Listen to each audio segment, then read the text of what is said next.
there are some real small tweaks that we can use in our communication process to improve our communication and make it more effective with guys.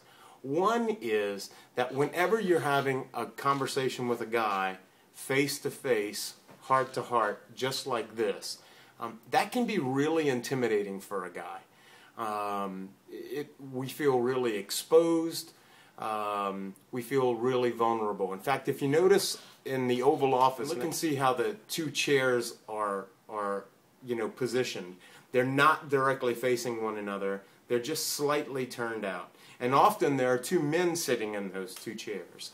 And there's a reason for that. It's so that they can have a conversation, they can look past one another, and they don't feel as vulnerable and they don't feel overly exposed. This chair is not facing directly at the couch.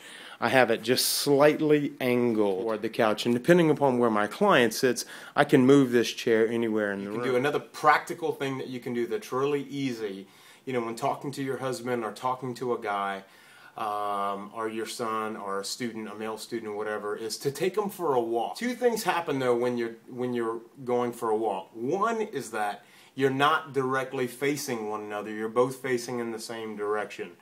And so again, I feel less awkward, I feel less vulnerable, especially as a guy, and I'm more willing to open up, maybe, okay?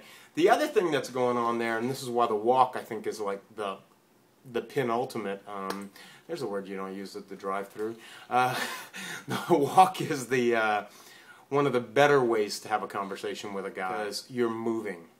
And guys are very kinesthetically hardwired. We know that males tend to learn better when they're moving, especially when their hands are moving or when their bodies are moving.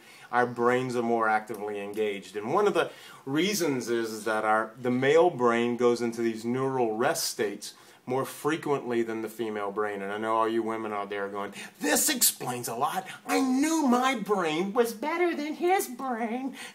When a guy's moving, his brain is more actively engaged and they're paying more attention. They're able to focus better.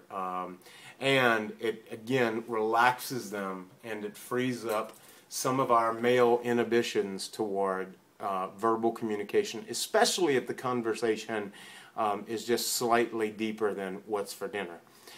The third thing I would say is keep the conversations relatively short. That guys especially don't like long, drawn-out, belabored conversations, especially when they have to do with emotional issues or anything that feels feminine.